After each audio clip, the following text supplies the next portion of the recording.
This song is brought to you by KillOfSheezy.com. The meaning behind Nigeria's flag is the green stripes represent Nigeria's agricultural industry and lush vegetation, while the white stripe in the middle represents the desire for peace and unity within the country. The Nigerian flag was adopted the same day Nigeria gained independence from Britain on October 1st, 1960. A competition was held to choose a new national flag to represent an independent Nigeria. A design by a Nigerian student was chosen in 1959 from almost 3,000 entries. Nigeria neighbors Benin, Niger, Cameroon, and Chad. Swamps and forests border the southern coasts of Nigeria. Nigeria was colonized by Britain. It was owned by Britain in 1950, and they regained their independence in 1960. The British colonized Nigeria because of its natural resources. These resources include manual labor, rubber plants, tin, coal, and oil. The type of currency that is used in Nigeria is Naira. $1 is equivalent to approximately 117 Narias. The current president of Nigeria is Goodluck Jonathan.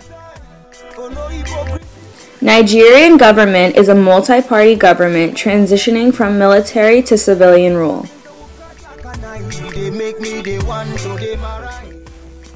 In 2011, 162,470,737 people were estimated to be living in Nigeria.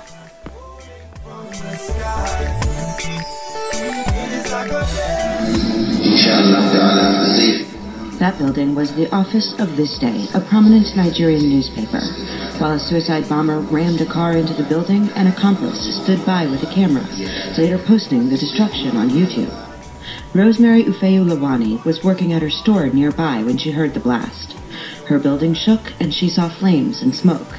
Since then, she has been kept afraid by constant news of bombings, executions, and gunmen firing at civilians.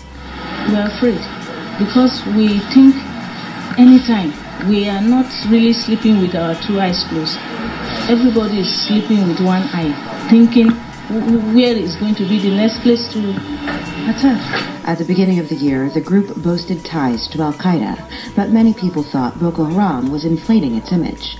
But after so many attacks in 2012, analysts generally agree that Boko Haram has operational ties with other militant groups, like Al-Qaeda, Al-Shabaab, and Al-Qaeda in the Islamic Maghreb.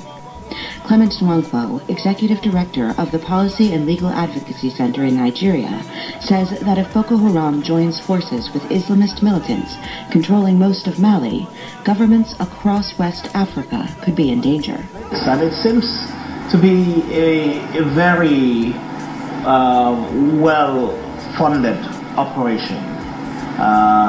So it would seem to me that it has to be somebody who has a lot of resources to be able to coordinate and execute this. Boko Haram communicates with the public through YouTube, blocked telephone lines, and hard-to-trace emails. At least twice this year, the government has reported that the group's spokesperson was killed. Boko Haram says he's still alive. Saad Abdul-Mumin, a Muslim missionary, says Boko Haram attacks are inflaming sectarian violence that has killed thousands of people during the past decade. And it has segmented the people of religion into cleavages between the Christian and the Muslims, and has generated the hatred and enmity. Nigerian President Goodluck Jonathan has urged the United States, which has classified 3 Boko Haram members as international terrorists, to help Nigeria find lasting solutions to these problems. Heather Murdoch for VOA News, Abuja.